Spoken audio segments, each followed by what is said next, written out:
Selamat pagi saudara-saudara, selamat bertemu lagi untuk bersama-sama menerima makanan bagi jiwa kita di hari Selasa 8 November 2022. Renungan hari ini berjudul Perlahan Tetapi Pasti. Untuk itu kita akan membaca 2 ayat dalam Amsal pasal 3 ayat 26 dan surat 1 Korintus pasal 10 ayat 12. Amsal 3 ayat 26 demikian bunyinya. Karena Tuhanlah yang akan menjadi sandaranmu dan akan menghindarkan kakimu dari jerat. 1 Korintus 10 ayat 12 seperti ini bunyinya. Sebab itu siapa yang menyangka bahwa ia teguh berdiri, hati-hatilah supaya ia jangan jatuh. Saudara-saudara, Paul Litan, seorang penulis, pernah menulis sebuah kisah di dalam bukunya Encyclopedia of 7,700 Illustrations, di mana suatu hari ia sedang mengikuti kelas kimia.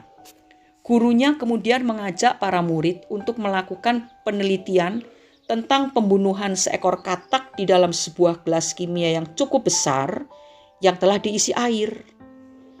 Gelas kimia yang dipakai sengaja dalam ukuran besar supaya katak merasa nyaman untuk bergerak. Setelah itu, gelas kimia tersebut diletakkan di atas pembakar Bunsen dan pembakar Bunsen diatur supaya mengeluarkan nyala api yang sangat kecil. Demikianlah berlanjut selama 3 jam. Air dipanaskan dengan api bersuhu kira-kira 0,17 derajat Fahrenheit per detik, artinya sangat kecil. Semakin lama air tersebut akan semakin panas, tetapi katak itu tidak meronta-ronta karena tidak merasa kepanasan secara mendadak.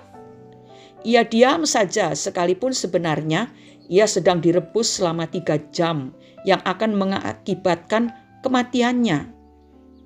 Katak itu tidak meronta-ronta kesakitan karena pengaturan suhu panas api tersebut diatur untuk membunuhnya secara perlahan-lahan tanpa ia sadari. Jerat dosa yang memikat hati manusia hari-hari ini memang tidak secara jelas terlihat.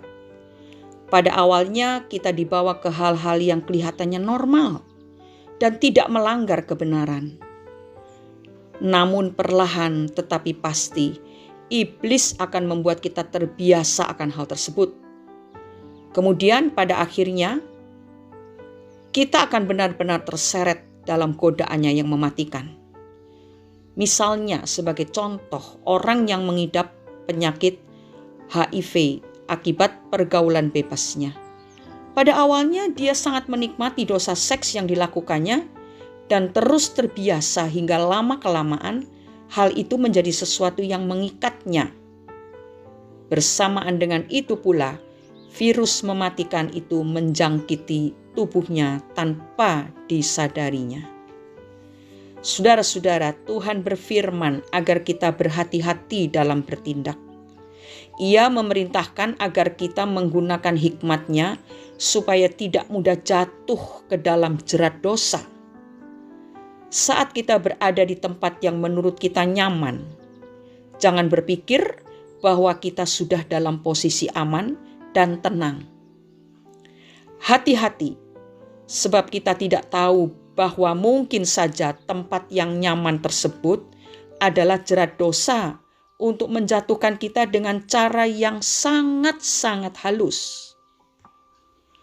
Orang yang berhikmat akan menjadikan Tuhan sebagai tempat sandarannya, dan ia akan dihindarkan dari jerat dosa. Dengan hikmat kita dapat melihat hal-hal yang benar dan tidak akan bertindak sembrono. Segala sesuatunya dilakukan atau diputuskan secara hati-hati. Hikmat Tuhan akan menolong kita berjalan dengan aman. Karena itu saudara-saudara, berdirilah teguh dan jalanilah waktu-waktu ini dengan penuh hikmat. sehingga tidak ada seorang pun yang dapat menjatuhkan kita ke dalam jerat dosa. Hanya dengan pertolongan dan hikmat-Nya lah kita mampu berdiri untuk menatap hari ini dan siap untuk menyambut hari esok dengan penuh sukacita. Mazmur 119 ayat 11 berkata, "Dalam hatiku aku menyimpan janji-Mu, supaya aku jangan berdosa terhadap Engkau." Orang yang menyimpan firman Tuhan, janji-janji Tuhan di dalam hatinya akan mendapatkan hikmat dari Tuhan, sehingga dia tidak mudah terjerat oleh dosa, tidak mudah terpeleset, tidak mudah dirobohkan oleh tipu daya iblis. Itu sebabnya saudara-saudara perhatikan, jangan sampai hati kita kosong. Hati kita harus diisi dengan firman Tuhan, dengan janji-janji Tuhan yang setiap hari kita baca dan kita renungkan dan kita lakukan dalam kehidupan kita sehari-hari. Mari kita berdoa. Bapa di dalam surga, Bapa yang penuh dengan rahmat dan anugerah, kami bersyukur kalau pagi hari ini Engkau sudah memberkati kami lewat firman yang sudah kami terima. Bapa, kiranya hikmat Tuhan memenuhi hati dan pikiran kami. Biarlah Roh Kudus menolong kami, memampukan kami untuk mencintai firman-Mu dan menyimpannya di dalam hati kami, sehingga kami tidak jatuh di dalam dosa terhadap Tuhan. Supaya kami selalu berjalan di dalam kebenaran firman Tuhan. Bapa, kami bukan orang-orang yang kuat sehingga kami bisa melawan segala tipu daya iblis, tetapi kekuatan kami ada di dalam Yesus Kristus.